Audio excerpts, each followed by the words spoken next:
Thank you for coming out on this Monday evening, which is what it usually was. My name is Shanice Johnson. I am the president of the New York and London chapter of Delta Sigma Theta Sorority Incorporated, one of the collaborators for this event. We also have Donnell Bolden, the Catholic, the president of the Psi Phi chapter of Omega Psi Phi Fraternity Incorporated, who's conducting business, and Deborah Laguerre, president of Epsilon Tau chapter, is the Felicia chapter, citywide chapter of Delta Sigma Theta Sorority Incorporated. So welcome on behalf of the three of us. We want to welcome you to the 8th annual domestic violence event that we have put forth. And thank you for your patience and grace and being with us at this time. Right now, we are going to have a mandatory emergency response announcement, which we do at all of our events, whether they are in person or virtual.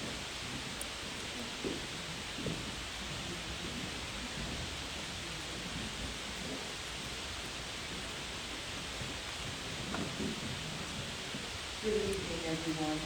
I am Deborah Payne, the chair of the New York Alumni chapter of Delta Sigma Theta Emergency Response Team.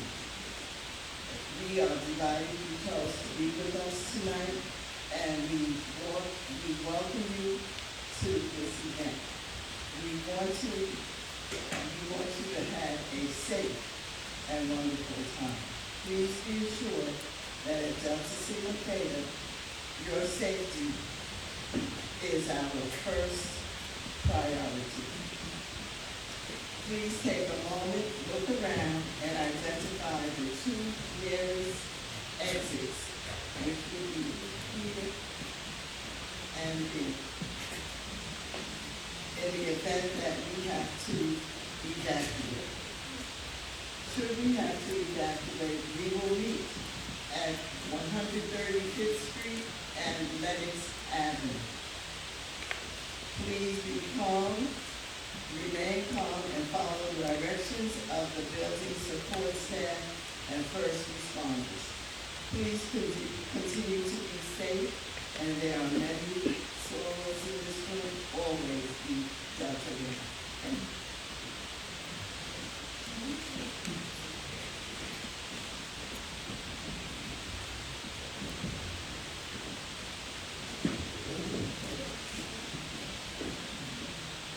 So, again, thank you. The name of our panel today is Emotional Abuse Within Domestic Violence.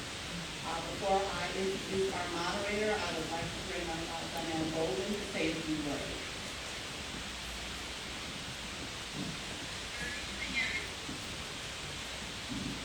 Good evening. My name is Donnell Bolden. I'm the boss of the Psi Phi chapter of the Omega Psi Phi Fraternity Incorporated.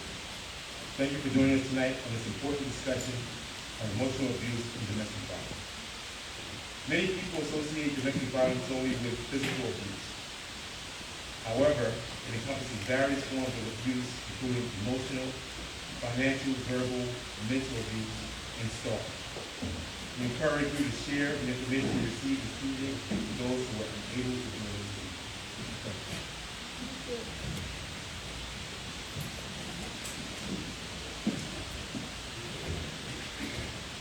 Jasmine Wilson Marshall is a Queens, New York native, advocate, and survivor of domestic violence from an intimate partner relationship. She attained her bachelor's degree in biology, advanced in graduate studies in the field of education, and holds certification as a trauma-informed coach. As founder and executive director of the nonprofit organization While Plusco Incorporated, she uses life experiences along with her schooling to educate New York City communities on domestic violence. She specializes in cultivating creative and compassionate forums through artistic expression, with bringing issues to life in ways that effectively engage the whole person on a deeper level. Mrs. Marshall produced the play Through Crystal Eyes, which premiered at St. John's University Queens campus in 2019, highlighting the devastation DP has on both the victim and the community. innovative work has been impactful as she continues to advocate, mentor youth on college campuses, and hold various workshops and forums throughout the city.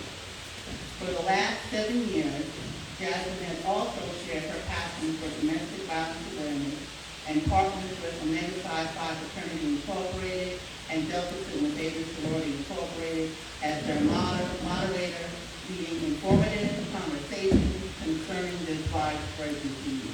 Ladies and gentlemen, Ms. Jasmine Wilson Marshall.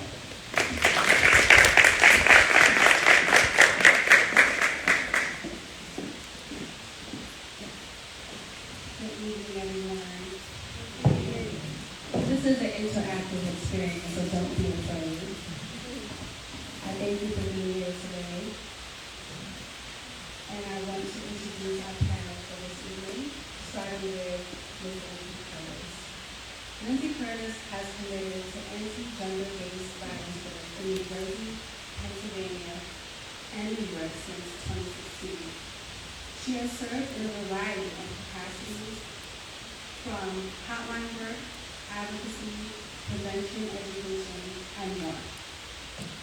Currently working in New York City, Curtis is the supervisor of training, outreach, and education at Mount Sinai Sexual Assault and Violence Intervention Program. She has previously served as a sexual violence advocate for services empowering rights of victims in New Jersey. Curtis has previously presented at National Sexual Assault Conference in 2019 and the JWWS Conference in 2020. Let us give a warm welcome to Ms. Lindsay Curtis.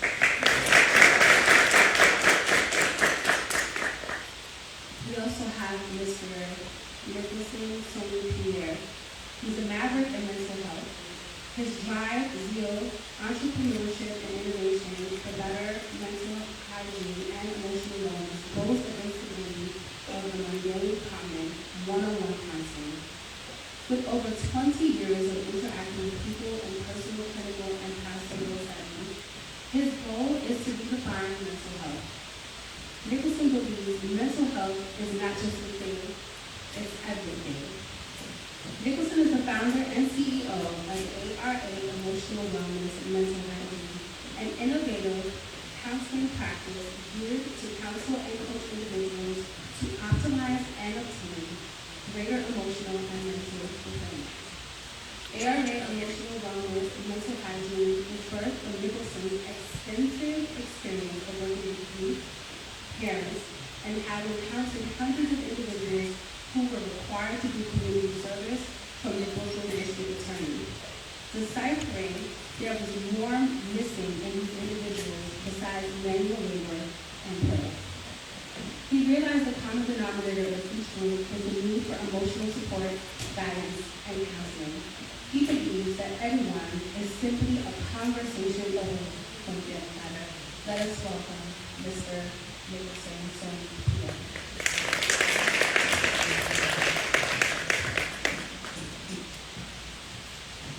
So one of the things that,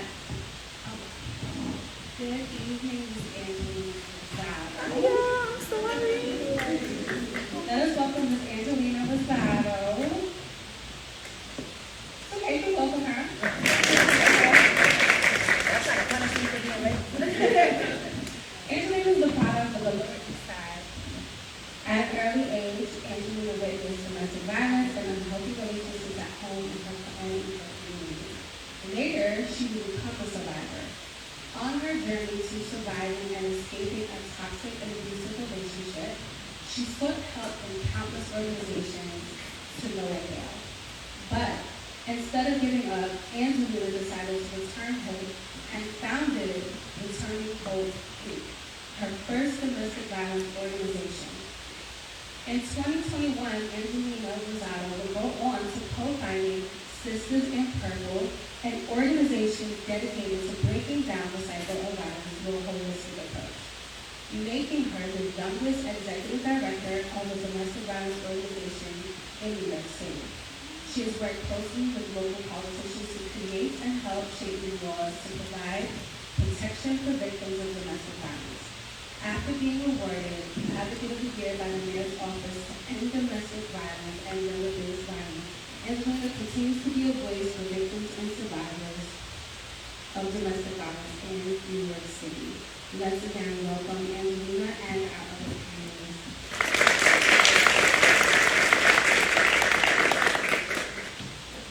So what I like to do in the beginning of our conversation is always open it up with giving the definition for domestic violence.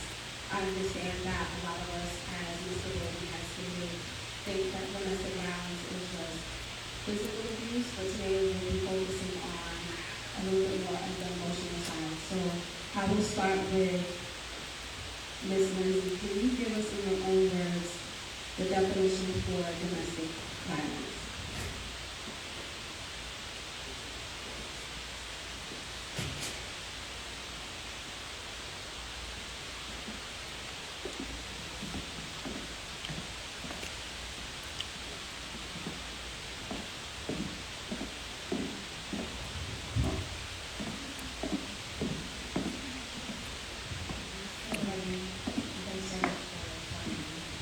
So what is the definition of domestic violence? In my line of work, we usually say the phrase intimate partner violence because it refers to intimate partners who could be co-parenting. They may be sexual partners, they may not be married, they may not be sharing a home, and they may be former partners. So you can say domestic violence or you can say intimate partner violence. And the heart of the question is what transforms a relationship from unhealthy or messy or toxic into an abusive relationship? What is the abusive relationship? To me, intimate partner violence is a dynamic. It's a dynamic in which one person cultivates power and control over another person using a variety of tactics. That can include financial, emotional, physical, sexual, spiritual abuse, right? So it's really about that dynamic. When you enter a relationship, there's a lot of vulnerability involved, and as that one individual is sharing and falling in love, the other individual is taking notes on what makes that person vulnerable and is using a variety of tactics to control them, right? To maintain that control. Mr. Nicholson, can you explain to us what emotional abuse is and let us know if it's easily detected, why or why not? Yes, well, if I may start, first and foremost, thank you for having me. Buddha said, words are like a knife that cut but doesn't bleed. The Bible says that life is in the power of the tongue. My mama said that men fight with their hands, but women fight with their words. And if there are men in the world, they understand that when a woman says something to you, it cuts to the core. And you probably would say, hey, I would prefer someone to hit me, as opposed because words tend to scar, and sometimes those scars don't heal. So when it comes down to emotional abuse, which is commonly known also as psychological abuse, but also it's also known as the silent epidemic, because sometimes you can be in a emotional abusive relationship and still trying to figure out whether or not you're in an emotional abusive relationship, because sometimes those things, words that are used or expressions that are used or actions that are used, you're still trying to figure out why the person would use it. But the other thing is too, is when we look at other forms of domestic violence, such as financial abuse or sexual abuse or even physical abuse, verbal abuse or emotional abuse is the least out of those to actually be detected, because they're oftentimes viewed as covert and overt forms of abuse. So it's very important that we really look into how to define emotional abuse when someone is in a particular relationship. Mm-hmm. This question is for Angelina. As a survivor, when you speak to your family and friends about emotional abuse, what is their response? So, I'll start by saying every single woman in my family is a victim of domestic violence. And it was a conversation that they not that they didn't want to have, but more right, they didn't have the permission to speak about it. They were conditioned to believe that, what happens in this house stays in this house, and you don't go tell them people our business. And what they did was, unfortunately, they passed that same exact narrative down to the next generations and the next generations. So when I got out of my domestic violence relationship, I decided to dive into education so I could learn about it. I knew it as a survivor, I just didn't know it as an educator. So I couldn't teach something that I didn't know from the other side. And what I did was I started using my family members, and you guys probably couldn't see this, but I used them as guinea pigs. And everything I learned, I would come back and I would test it on them. And there were moments where we would have very deep, in-depth conversations. And I was learning more about the women in my family through these conversations. They were able to teach me more. And their resilience was out of this world. I couldn't believe half of the things that were coming out of their mouths. I'm like, how did you deal with that? How did you survive? And I'm going to say this again because Erica Ewing is in the back. And she's our co-founder of Sisters in Purple. And she reminded us, she's supposed to be that soul. Yeah, I didn't even put it up there. She reminded us this year of this quote that she said when we went to discuss the City Hall this month. And it was, don't ask me why I stayed, ask me how I survived. And that was the conversation I started having with my family. How did you survive this?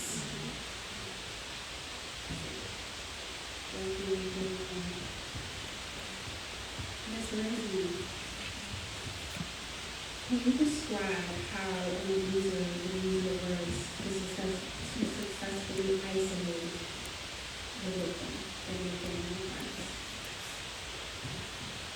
I think that there's a lot that goes into the dynamic that would lead to isolation, but it's the most important tool that an abuser uses to control the victim.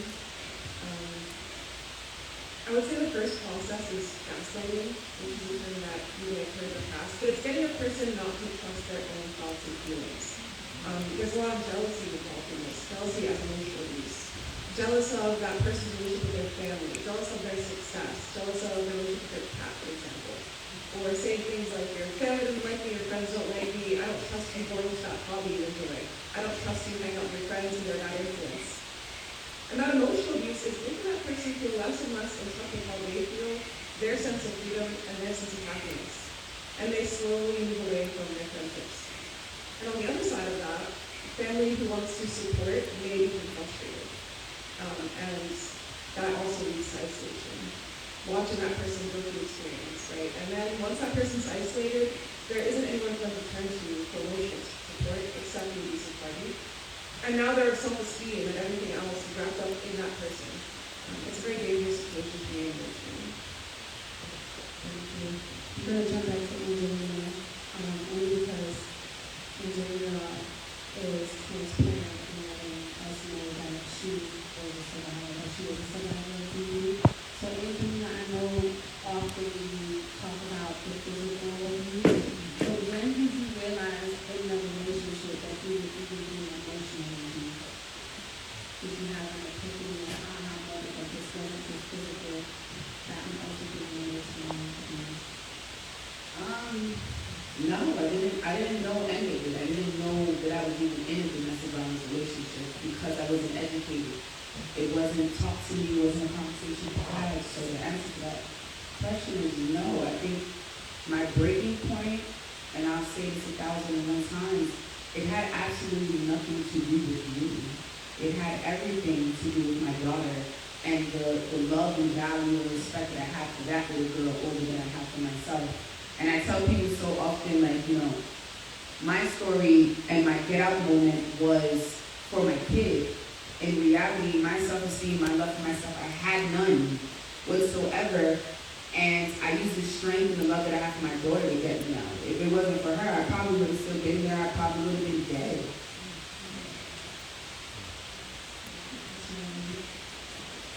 Mr. Nicholson, can you describe from a clinical perspective, how does emotional trauma make a person feel like they're the cause for the abuse? I can give an example of one of our clients, because oftentimes misconceptions about any form of domestic violence is oftentimes viewed on the weak. Those that probably don't have a voice, those that are not professional, those that are not educated. We had a client that happened to be a successful social worker who was married, and her husband would not say to her that she was lousy or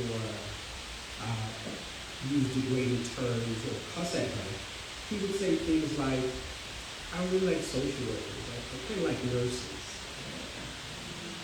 And because she loved him so much, she went back to school for nursing. She became a nurse. And then he would say things like, well, you're not the kind of nurse that I like. And this individual, this client of us, would live her life based on someone else. And emotional abuse is living in, as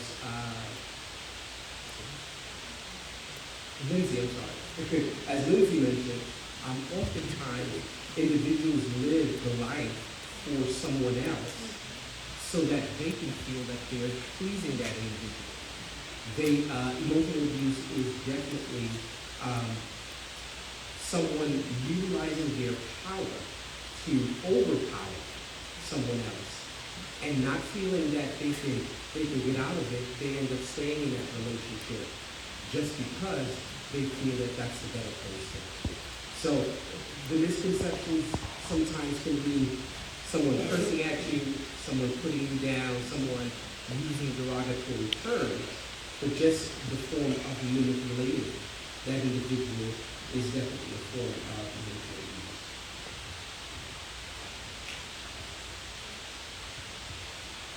Angelina, how does our culture promote emotional abuse? I think we have to go back and I'm trying to say this politically correct, but I like to keep it real. I hate talking about political. In reality is, right, in the Black and brown community, there's a lot of trauma, right, that happens. And when we're raising children, right, we talk about emotional abuse, it starts there, right? You start conditioning your kids to believe if they do something good, then they get rewarded for something, right? You do this, then you get this, right? And when that kid does something amazing, who's the first person they want to tell? That person that's going to reward them, right? I want to go back home to mommy, I got to tell mommy, I'm doing this, yeah, this is so exciting. I got to go to daddy, I got to go to grandma. What you're not realizing is that now we're creating a world and we're conditioning people to believe this person has the power from you, right? This person has all this power over you. If I'm good to this person, I get stuff. I get rewarded in whichever way that looks, whether it's words of affirmation, more hugs, more kisses, whatever it is, I'm still going to get rewarded, and I know that. So you just talked about how a client literally changed her career because of another human being stating, I like this career over the career that you chose, right? And it's, think about that, but in the sense of a child, right?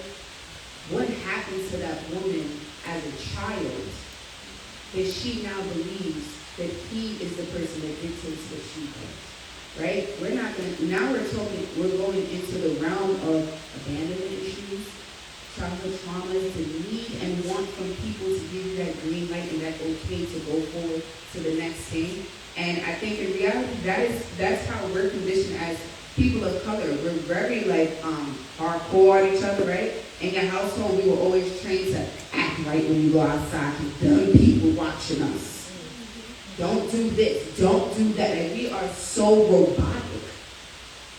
And it leaves no room to teach us how to not care too much about what other people think. That's how it really are. I thought that sounded right. No, you're good, and I think that you put up childhood abuse, and when we think about the biological processing of emotions, we see that the children, obviously, their brain is still developing.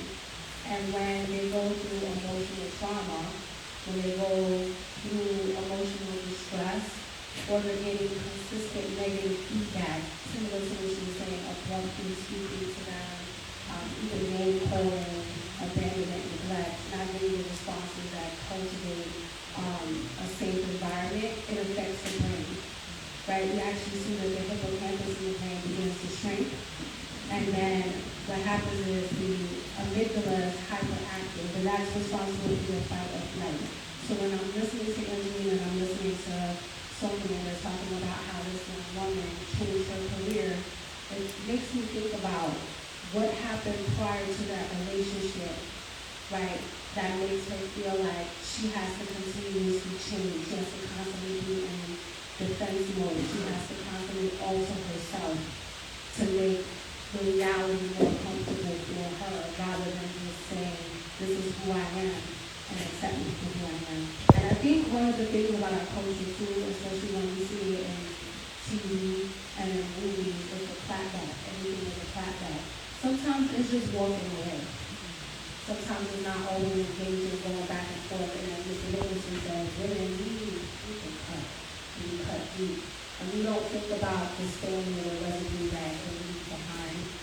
So now when we're talking about actually being a survivor, and you're in the middle of it, and now you're aware.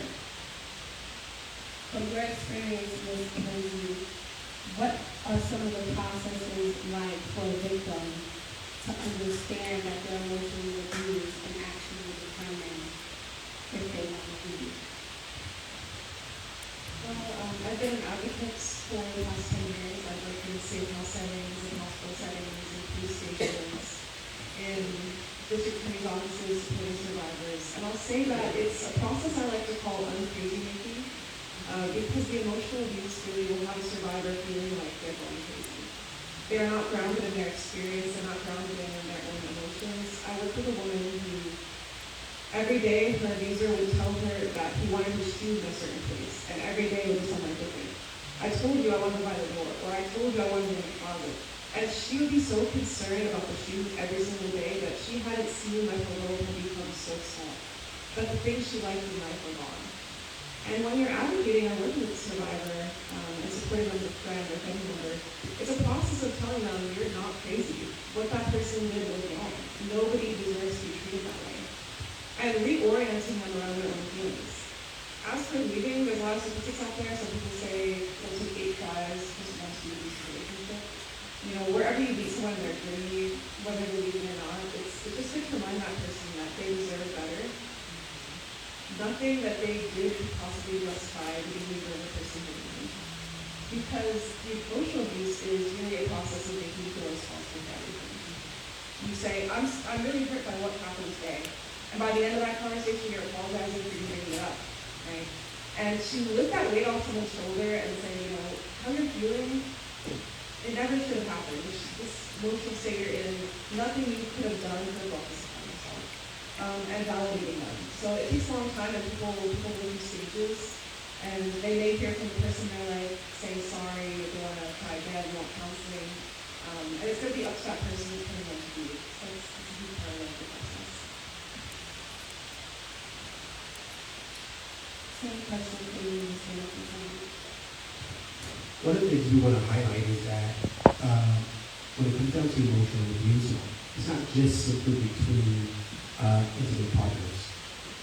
It definitely happens in the home with parents, friends, college, dorm rooms. Sometimes you might find a mom that has a daughter that is more attractive and that mom probably feels that she's not as attractive as the daughter. So she may feel that she wants to put the daughter down. Or maybe a father that has a successful son and repeatedly wants to let that son know that he hasn't achieved something.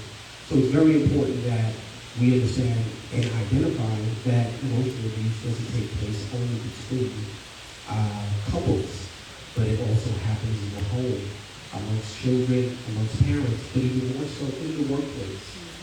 You know, sometimes an employee or a staff member may feel that they want to make another employee feel less achievable within the workspace. So it's very important that we identify when we are experiencing emotional abuse within the circle that we frequent, so that we can get help in the area that we need help. This is an open question for anyone who wants to answer, but in your experience with survivors or victims of DV, how open are they to receiving counseling or therapy?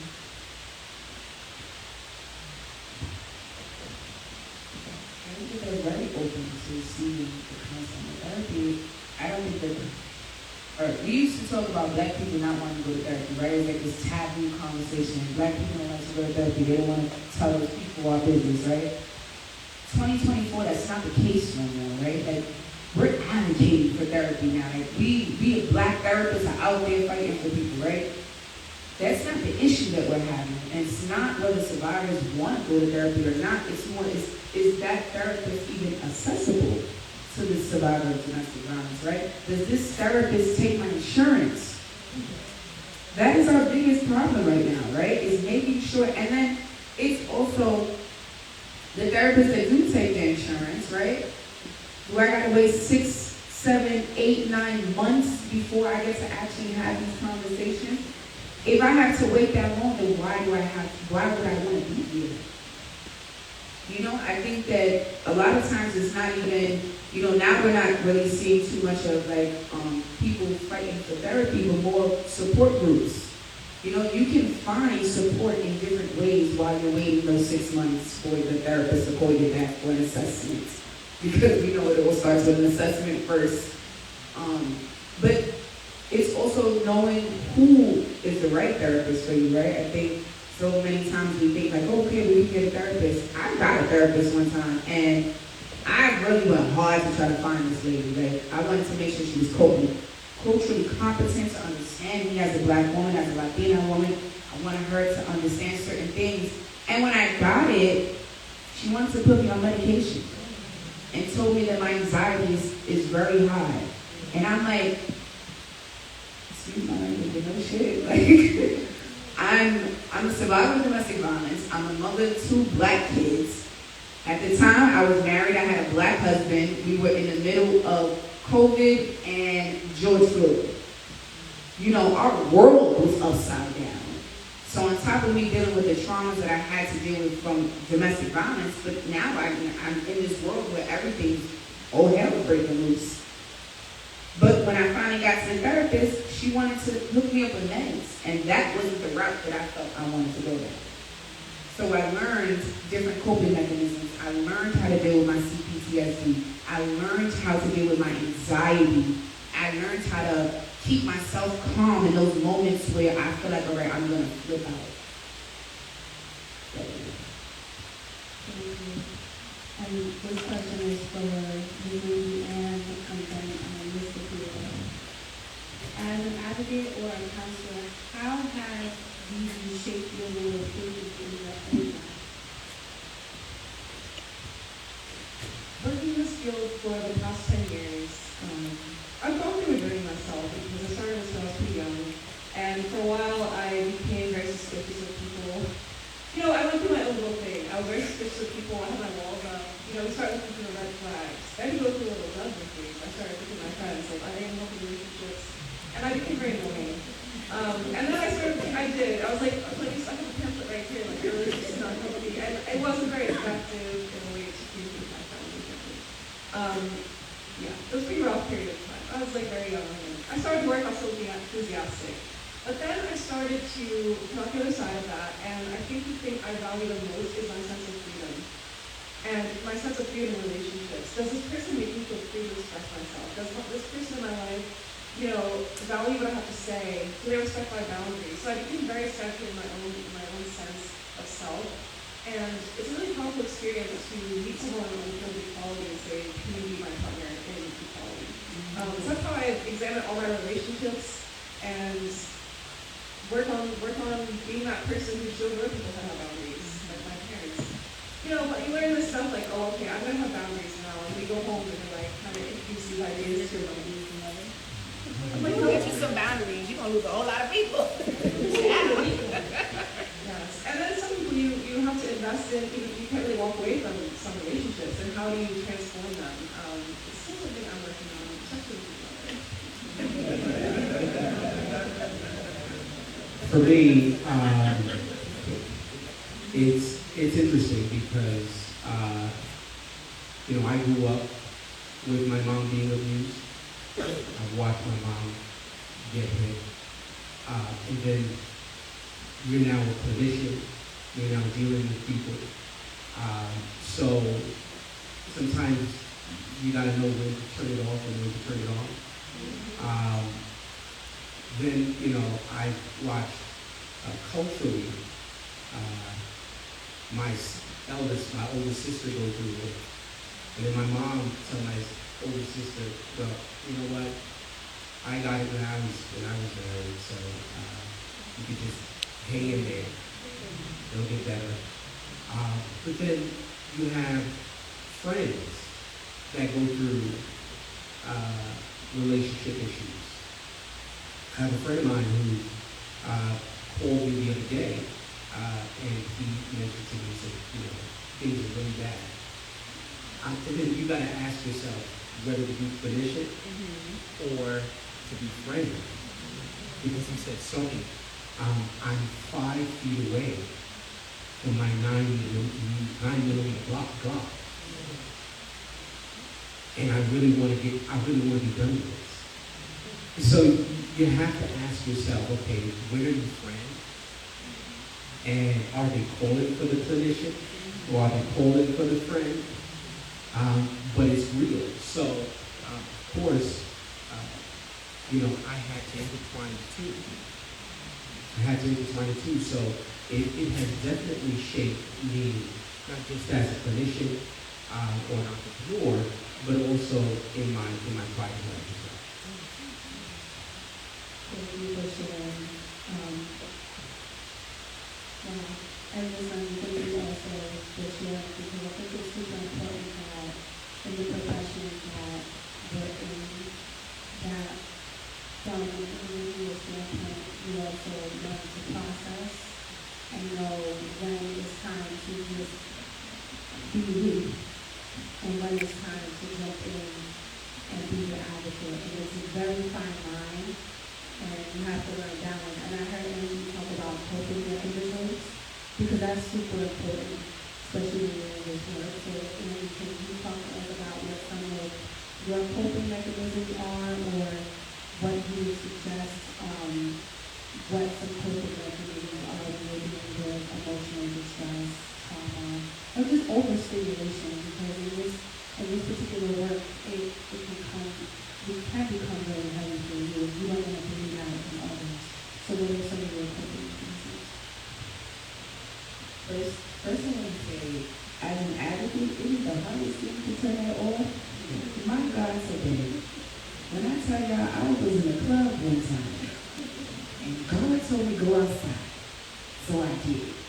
And this young woman was having this full-blown conversation on how she had a girlfriend and she had a boyfriend. And she would beat up her girlfriend, but she would not dare put her hands on her boyfriend. And I had to look up at the sky because, God has a sixth sense of humor. And I was like, oh, you serious? You really, I was just in there twerking. And now I'm out here, now I got an advocate. Okay, perfect. I think it's as advocates, right? Knowing how to turn it on and off, I don't know that yet. I'm gonna keep it a stack with y'all, I do not know how to turn it off. Because in reality, when you are in this field, there is no turning it off. Right? Domestic violence doesn't care that I have my own life. Domestic violence doesn't care that I have children, that I gotta clean the bathroom. Maybe I gotta pick up them socks that are in that corner. Because when a survivor now calls, that's it. It's time to go. I now have to plan for somebody else's life, right? And how to get them out of their situation safely, because in reality, I'm dealing with a life or death situation. And a lot of our survivors are at the verge of being murdered, right? So not only am I fighting the fact of I'm a survivor myself, right? Making sure I'm not triggered and making sure I know my coping mechanisms. Learning coping mechanism wasn't the easiest thing. But in reality is, I have an amazing team, right, that really, really does keep me together. And they are the people that when it's time for me to be like, I reached my peak, I can't, like, it's too much for me right now. I can't talk to politicians, talk to survivors, talk to members, and then still advocate on the streets. Because, again, domestic violence doesn't care. So, what I do for coping, I don't know. What I know is it's legal now. That's what matters. Okay, it's legal now, and that's what matters. So, and I watch a lot of SpongeBob. I just do things that's gonna like distract me sometimes, but it doesn't last too long. Like in reality, I'm an advocate by God's decision. That's just my title, and as a survivor, I just gained that experience, but my coping mechanism is legal, so. I'm here to keep it a second time. That's why I'm coping. That's why I'm quoting. Mr. Nicholson, can you provide some coping mechanisms for someone who is being emotionally distressed or experiencing emotional trauma? Well, definitely, Angie has some unique coping mechanisms. But definitely, you want to be self-aware. You want to make sure that you understand that you are being emotionally abused. You want to pay attention to yourself if there is withdrawal being taking place. Identifying, as Lindsay mentioned, gaslighting. Those are definitely things that you can start to do to begin the process of coping. The other aspect too is in all domestic violence situations, you want to confide in someone. You want to definitely find your circle of people. You know, the other aspect too is you want to prepare a plan. 95% of every individual that is inflicted emotional abuse has some form of weakness within themselves, which they use to try to empower themselves and make the victim feel weak. So you want to definitely look within that person to try to see what their weakness is. And then you want to confront them. You want to definitely confront them, and then you can definitely start making the decision whether or not this is definitely a relationship that you want to continue. Because a lot of times these individuals in a lot of domestic violence relationships or incidences, one of the things that that was mentioned before, or wasn't mentioned before, was that the abuser often feels that this was an accident. This happened one time, it won't happen again, which usually is false. So you want to begin to prepare or to have a plan, an action plan for your next steps. Be careful with confronting though. Okay, know that monster. The reality is you know the person that's causing the harm.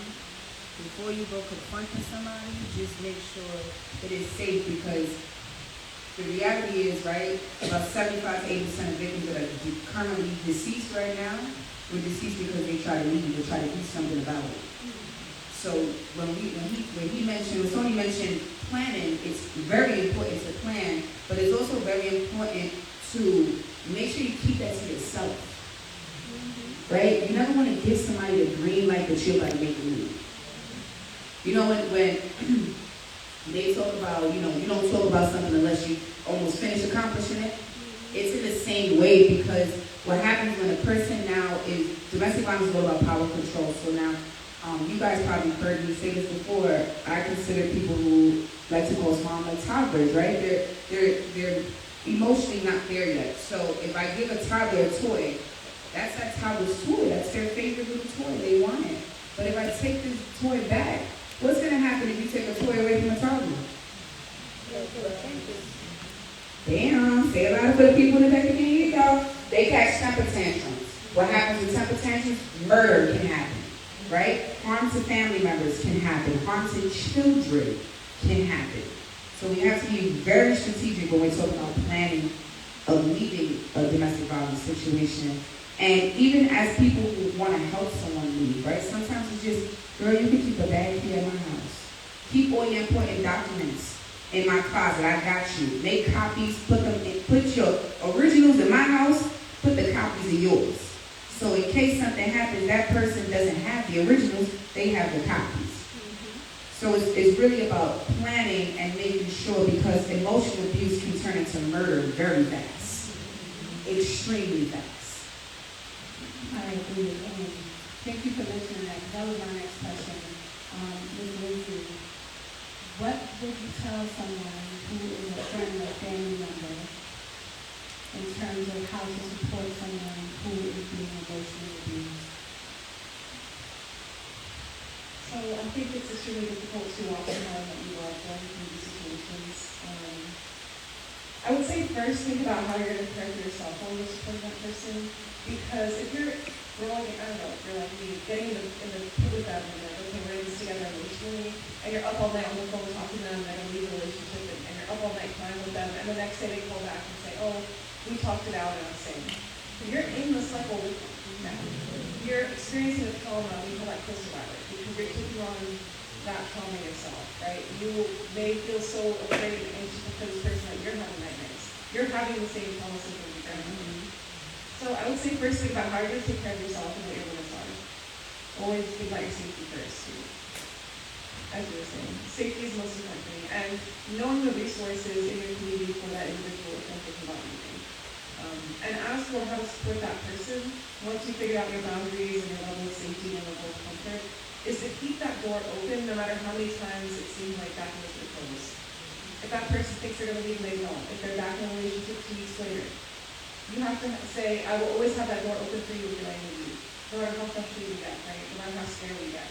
Because that isolation is really what keeps that person in a relationship. You could say, I'm really worried about you. I think a lot of our loved ones fear judgment, and sometimes you might see someone from the outside and want to shake them because you're so concerned.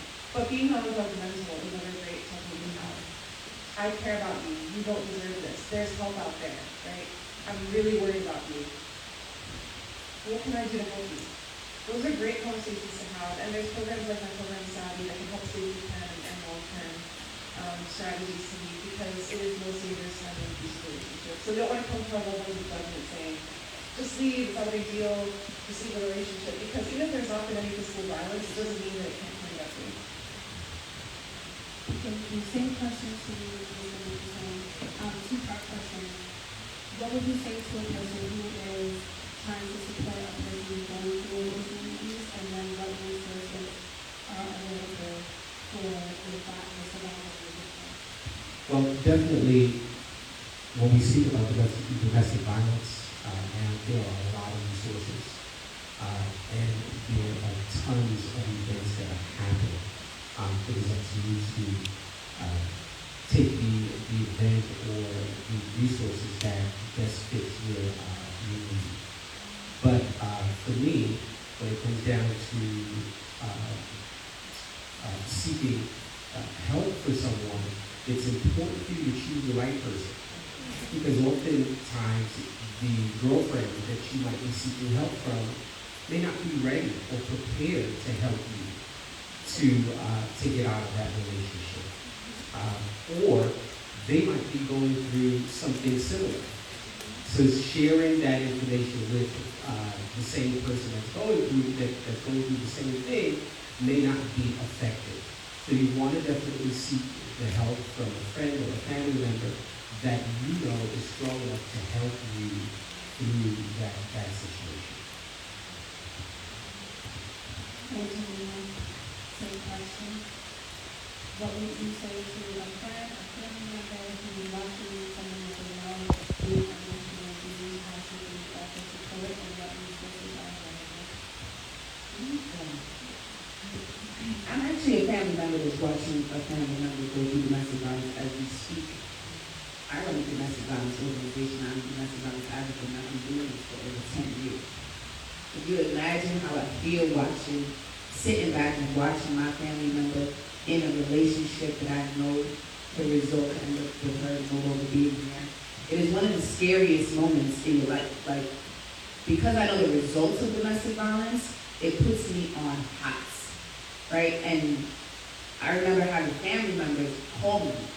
You need to have this conversation with them. You need to talk this. You need to do this. You need to do that. And in the beginning, as a family member, right, I have a family member card. I'm ready to knock and buck. I want to knock on doorsteps. I want to visit people's mamas. I want to see a niece or aunt or cousin, right? As an advocate, I know I can't do that. So I had to have the conversation with my own family and say, I need you to stop calling me about this because I can't do nothing until she's ready to move, right? I have all the resources. I just can't do nothing about it until she's ready, because what's going to happen is we're going to get her out, and we did a few times, and you go back, and that's also okay, because now it's time for me to also educate my family on the non-judgmental part of it all, right? You can't judge her for going back. We just have to allow them to know that when you're ready, this door is always open. I have never shut my door to you. And as far as resources, there's a lot of resources in our city. Again, the issue is utilizing the resources and making sure survivors understand how to do that. In Sisters in Purple, we don't just hand over survivors to any agency in our city. You know, we actually hold survivors' hands and we walk them through the process. And when I say walk them through the process, I mean walk them to the DA's office, walk them to the Family Justice Center, walk with them into family court, sit with them in this, right? Because a lot of times it's not about whether someone's going to pull you out that dark hole that you're in. It's more about who's going to come into that dark hole and sit down with you. I don't always need a savior right now, right? Sometimes I just need you to sit right by me. That's it. That's all I want right now. And that's also okay. And it's also okay if you're not the person that's capable of doing that, right? And what you can do if you're not the person that can do that, connect to somebody that can. And a lot of times that's how our survivors end up coming to us and our members end up coming to us, because it's someone who doesn't have the capability of dealing with domestic violence. It is a lot. It is a lot that comes with domestic violence. It's not black and white. You can read about it, but you'll never understand the emotion behind it if you've never experienced it. So for me, it's always about, don't try to rush in to try to save somebody or pull them out the pit. Sit down with them in that pit. Allow them to see you do that, but also be that person and be like, you see that light back there? I know it feels so far right now, but slowly but surely, sis, we're going to get there. Or slowly but surely, brother, we're going to get there. Because we can't only talk about how women are affected by domestic violence or emotional abuse, right? Sonny just told us about how women's voices, a woman's mouth is lethal. Mine is deadly. Not no more though, but it was. But I'm also able to understand it, and I process how my mouth can be a weapon, and I learned how to control it. And it's one thing that we all have to learn how to do, learn how to control that. And what I learned how to control the most was my emotions. How not to react so fast.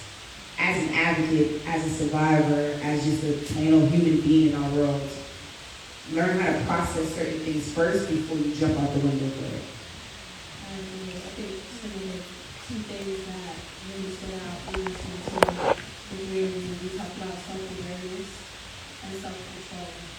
Because without those two things, you barely will survive. So Angie, since we just finished with you, if anyone wants to know how to contact you or to get help, how would they reach you?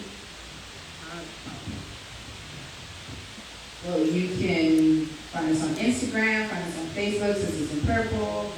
You can, on our Instagram is our forms, so we have referral forms, and then we have a membership form. Referral forms are for people who are in need of services. So if you may know someone, and these are conversations that in that you'll see what it says. But as members are for people who have survived trauma, domestic violence, gun violence. That's a whole different ballgame. So we have different things that we do for our members, and when it comes to survivors, it's a whole different ballgame. So you guys can follow us all, or you guys can speak to Erica Ewing back there, or Crystal that's right here, one of our domestic violence advocates. And yeah. Thank you, Angelina. Same question for you, Mr. Peter. How can someone reach you if they need additional resources or support? I can definitely reach out via our email, LRA, wellness and hygiene, at gmail.com. They can reach out to us on Instagram, LRA Wellness, and give our office a call, 347-437-1059. We have an office in Bronx to Brooklyn, and we could definitely get something that we need to have. And Ms. Lindsay, how can someone reach out for support at Savvy? You can find our website, and that's on our website, that's SAVI, the Sexual Assault and Violence Prevention Program at Mount Sinai. We offer free short-term counseling, outside insurance and relation status. We speak over 10 languages. And we also provide emergency support, so that emergency departments, we serve about 10 hospitals in New York City. When someone comes in after experienced domestic violence or sexual assault and wants to go through that exam. So that's how you access us. We're not an emergency 24-hour hotline. It's more like regular business hours, Monday through Friday. Thank you. I want to just give another round of applause for our performance. I think it's helpful and a valuable resource for everyone here. I'm going to also open up the floor to everyone who is in the audience and may have questions for anyone else. I have a question. Open now? Q&A now?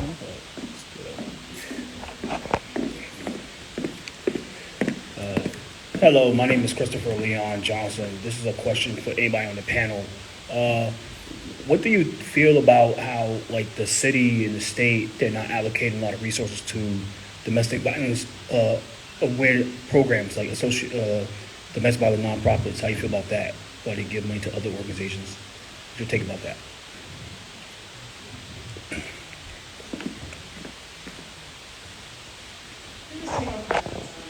Yeah. Okay, my word comes off. It's a really big problem, and what's the number one barrier leaving? Financial. I'm not sure why we don't allocate more resources to housing in general, especially the people living in domestic violence relationships, because I can talk to someone about leaving, and I can support them emotionally, they can have resources to go to court, but if they don't have down payment, broker's fee, security card, that's the stuff people really need to leave these relationships, and I don't know why our city doesn't prioritize that. I would say definitely one word for Lindsay is political. There's a lot of politics behind it, and there's a lot of legislation behind it too, because a female goes into the precinct to report it. There are so many stipulations. They go, how hard did you scream, or how hard did he hit you? There's so many regulations behind that. And when that individual finally gets an order of protection, there's stipulations behind that. And then the individual finally goes to court, and then there's stipulations behind that. So I would definitely say there's a lot of politics behind it. When I first started doing this work, I thought that my first enemy was going to be NYPD, right? I saw, when I came in, I saw these gaps that was happening between survivors and service. And NYPD was probably one of my first target. And I remember when we did our first march in Harlem for Shanice Young, and an NYPD officer, NYPD officer, came to us and she said she was a survivor of domestic violence. And she explained how they wanted to do so much more. She's like, we want to do so much, but the law doesn't allow us to. When she said that, it like set a fire under me. Like, I'm like, oh, okay. It's the law I'm coming for, which means now I gotta come towards politicians. I ain't never in my life cared about politicians. Never in my life. When she said that, it did something to me that I never thought the person I would become now, I would have became. She literally changed my whole perspective on it.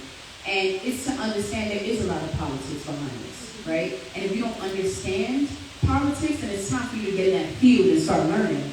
Because the reality is, they hold the power and control over everything that we do. Things that we don't even realize that they have to say so for.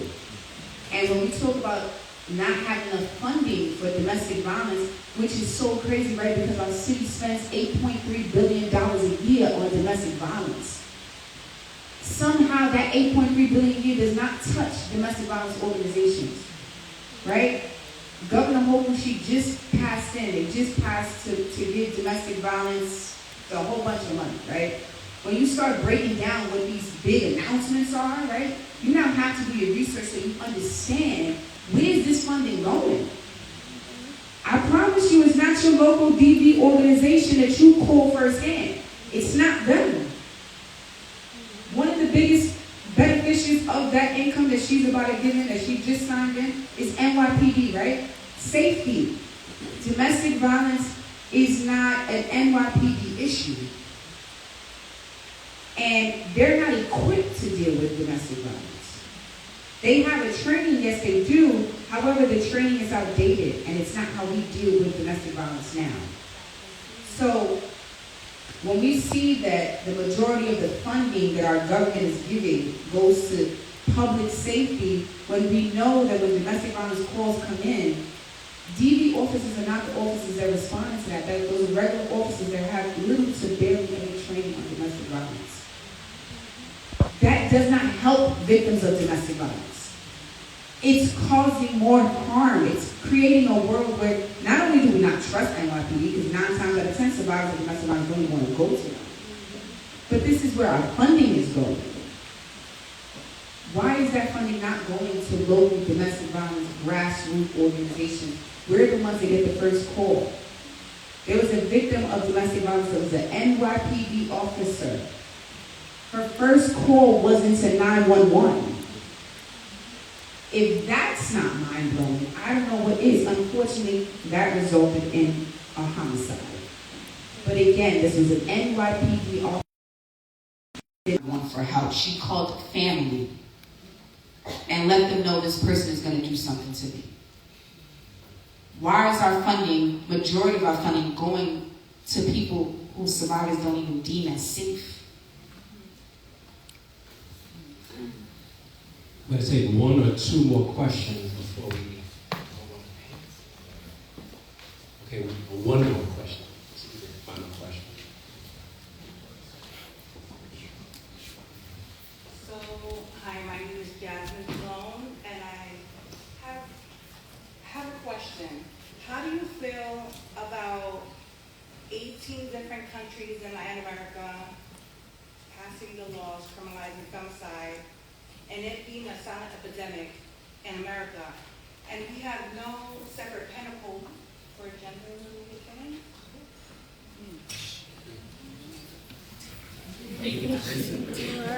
I'll be here all night. Y'all want to go home, right? I think it shows our priorities. As a country, we fail to recognize this issue. Every day in the United States, we lose 4 women. Every day to domestic violence. And we don't declare femicide crisis. We don't look at this as a special kind of circumstance. We don't talk about femicide. And it's such an epidemic here in the United States that it spills over into other forms of violence. Most mass shootings can be traced back to violence against women. And now I'm learning a new statistic, everyday new statistic. So every 5 days in the United States, there's a family annihilator case where someone will wipe out their whole family. And most of the time that's related to domestic violence or violence against women in the home.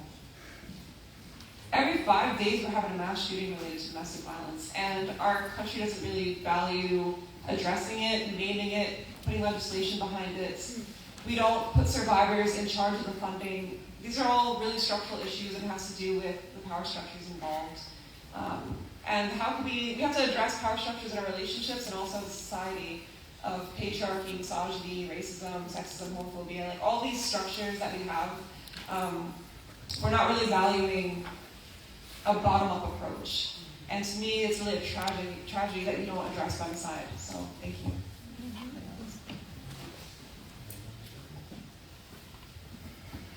I think another issue is, right, in our country we have this amazing system, right, the domestic violence hotline. And through that hotline, that's where data is collected, right? That's how we get to figure out how many survivors, how many women are survivors, how many children are survivors, how many men are survivors. When I talk about domestic violence, I truly hate putting a division in it. Because the reality is domestic violence doesn't discriminate. It doesn't care if I'm a woman. It doesn't care if he's a man. That it does not matter when it comes to domestic violence, because what we understand is through these hotlines is how we get our statistics, right? Through the 911 calls, through the domestic violence hotline, national hotline. This is where we get our statistics. How do we get those statistics? That means someone now has to call. If it's not reported, then we don't get those numbers, right? I want everybody inside this room to raise your hand. Come on, don't be shy. Raise your hand, raise your hand, raise your hand, raise your hand, raise your hand, raise your hand, raise your hand. Okay. Y'all see all these people that got their hand raised? Everybody turn around with your neighbor. Y'all represent the amount of people that know someone has been a victim of domestic violence. That includes the men back there. If we continue to have the conversation of domestic violence as a sex thing, which divides us, at no point are we coming together to have these real conversations, right? The only way to end domestic violence is through education. I have to know what it is in order to avoid it. In our country, unfortunately, men aren't reporting domestic violence, right? So we can't leave them out. And this has nothing to do with like whether you're a feminist or not. In reality, I'm not here to fight against that. I'm here to fight against domestic violence. Domestic violence is conquering us because people are dying. This is not a joke. This is not fun. This is not funny. This is serious. And when we talk about this, we also have to talk about politicians and making sure that when we're fighting and we're going to these polls and we're in different states and we're advocating to vote for this candidate, vote for that candidate, make sure that candidate wants to fight for domestic violence. That is a big issue in our country, and it is deemed a public health crisis, but for some reason our government does not want to believe that. I don't know how many people have to die. Whether you're a man, whether you're a woman, whether you're a child, how many more people have to die before we start deeming and taking this serious? It said that 20 people call the hotline per minute, domestic violence. 119,000 a year go through domestic violence, which equates to almost 10 million people nationwide. As crucial as it is, as sad, as dangerous, as serious as it is, it's still not on our government's priority list on what this country needs.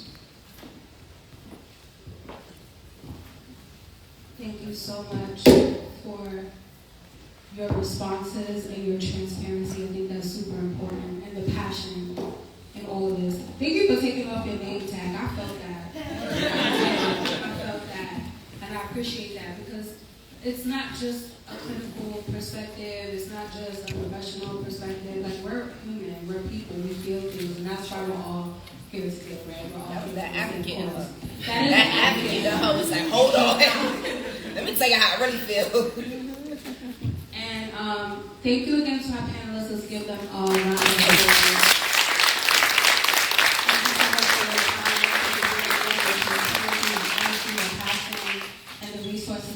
shared with us today. Thank you to each and every one of you who are gathered here. We know that this is not an easy conversation, but it is a necessary conversation.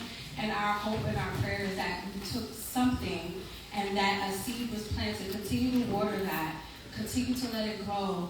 And continue to share this with others as you leave this place. Don't keep this to yourself. And thank you again to Delta Sigma Theta Sorority Inc. Thank you to my Omega Psi Phi Fraternity Inc. for allowing me to be your moderator again for the 7th year. I appreciate this and the partnership that I have with you. And I'm going to introduce Sister Deborah Begier. Yes, I'm sorry. To have closing remarks, and then following her will be Mr. Bolden. Let's go.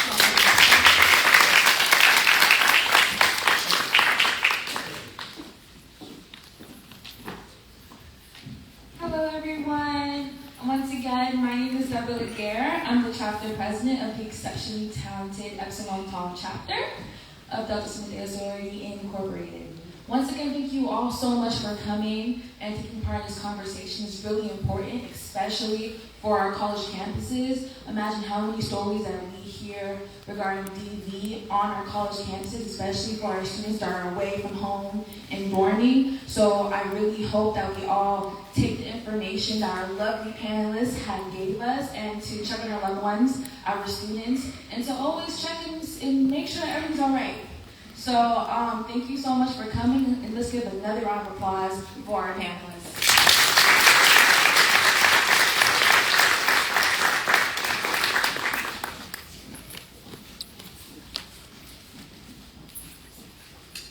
Hello again, everyone. I just wanted to inform you that Bronx Holistic Healing in the back table are offering foot massages, table massages, and breath work in the back.